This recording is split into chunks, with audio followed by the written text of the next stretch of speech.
Coming up on First at 4, look at why researchers across the pond are comparing people's attitudes towards COVID-19 in Wales and here in eastern Kentucky. And with winter weather expected to roll through the region once again, road conditions may rapidly go downhill overnight. How crews are preparing. And our severe weather alert day continues this afternoon as snow appears to be on the way. I'll have the very latest on the way next as First at 4 continues. Dedicated to eastern and southern Kentucky, this is WYMT Mountain News First at 4. Good afternoon, I'm Steve Hensley. First at 4, temperatures are in the 60s right now, but it could be snowing in just a few hours. A winter storm warning goes into effect overnight, and we are still expecting several inches of snow. Meteorologist Evan Hatter begins our severe weather alert day coverage. Evan. That's right, Steve. The entire area now officially in the winter storm warning. Our last holdout county was Lee County, Virginia. They've just been upgraded to the winter storm warning, and that puts everybody in the winter storm warning this afternoon. Basically, if you're from Lexington to Tompkinsville on to the east in the state of Kentucky, you're under a winter storm warning. West of that, it's a winter weather advisory, and everybody's included as we head late tonight into tomorrow. Buffalo Mountain camera. No, it's not nighttime. In fact, we've got brilliant sunshine outside right now. Speaking of that, you see that from downtown Whitesburg, where we've got a nice, calm Friday afternoon out there. Into the middle 60s right now. Look at this. Whitesburg's at 64. Southwest winds bringing up the warm air. Many of us, in fact, all of us, just about in the 60s this afternoon. Exceptions, it's 59 Moorhead, it's 59 in Pine Mountain, and 57 in Wise. Everybody else is in the 60s. Jacksboro not far from 70 right now. But look off to the north and west. Lexington's 57, Louisville's 50. You see those northwest winds starting to work into the region. We've already seen that wind shift in the Cumberland Valley, Monticello, Somerset. Winds now coming out of the west and northwest. That's going to introduce the cooler air. As for snow, not yet. Look out to the west, though.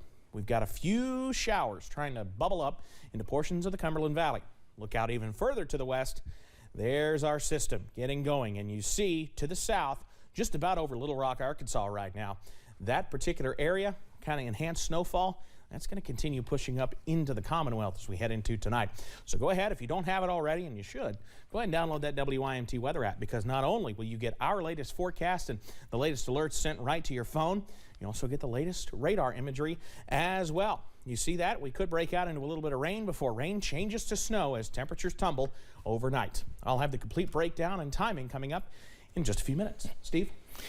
Just hard to believe what's going to happen later tonight with the temperatures in the 60s right now. Evan, thank you very much. Those road conditions could go downhill quickly overnight once the rain changes to snow. Emergency officials and first responders in Pikeville are warning folks to be prepared for this late winter storm with several inches of snow possible and lows tomorrow night nearing the single digits.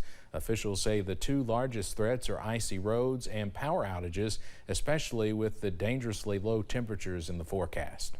Those are usually the two largest threats. Anytime you have especially associated cold, also with the lack of power, then you have worrying about heating problems and people being able to keep their homes warm and keep themselves warm enough in these type of events. Lieutenant Hayton says it's also important to be prepared with 72 hours worth of food and water in the event of a major outage, and always be safe with alternative means of heating your home. We'll have more from emergency management officials and first responders about the upcoming snow threat at 5:30.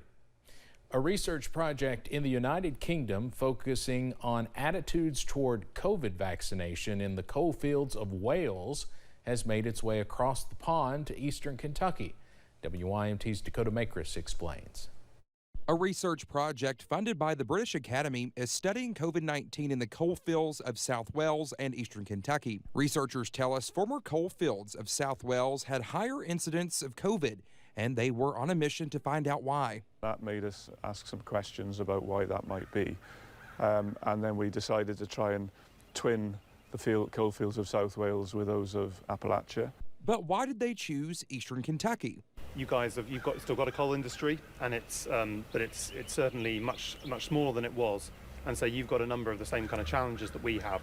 While they cannot release the findings of their research just yet, they say it is showing just how similar the coal fields of South Wales and Eastern Kentucky are, especially regarding attitudes surrounding the pandemic and public health in general. Now wondering how this knowledge can help both areas moving forward. We're doing some things better in Wales. We're doing some things better over here. So what can we learn from each to make our practice better on both sides of the Atlantic? Bringing home new ideas to better public health in our mountains. In Perry County, Dakota Makris, WYMT Mountain News.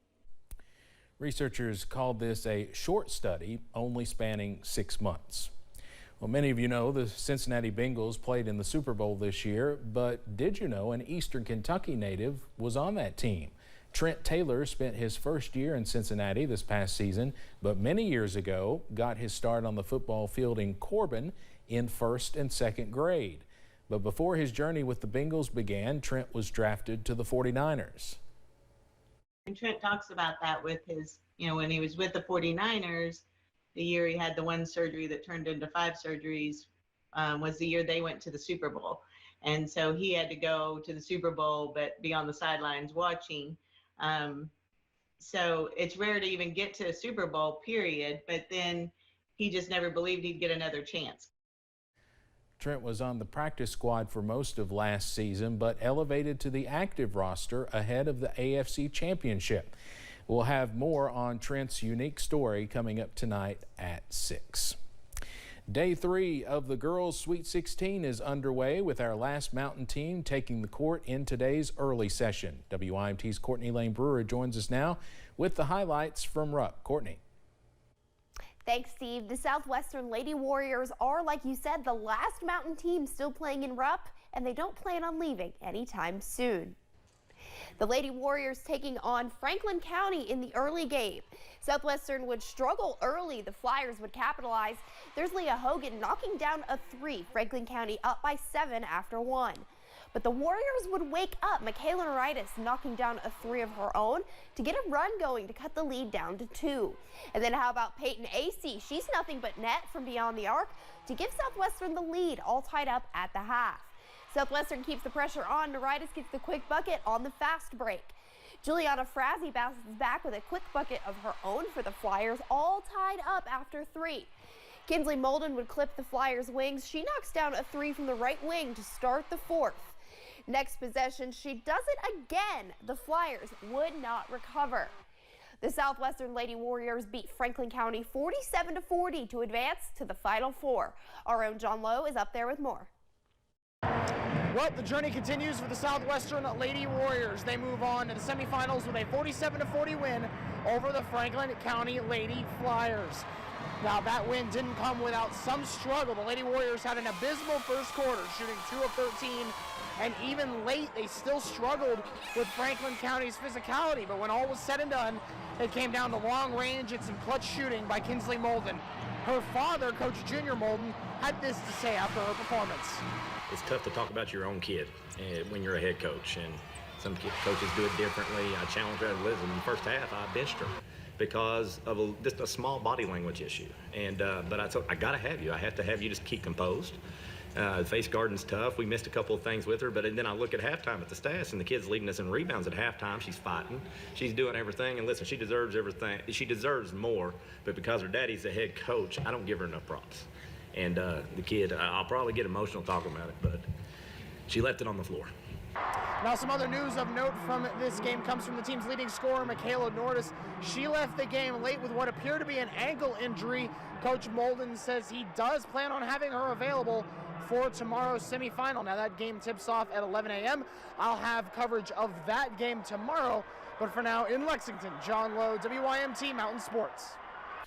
All right, John and Courtney, thank you both. And also coming up, we'll have a report from Brian Milam at the SEC tournament. Also at First at 4, a look back at the pandemic exactly 2 years after it was declared.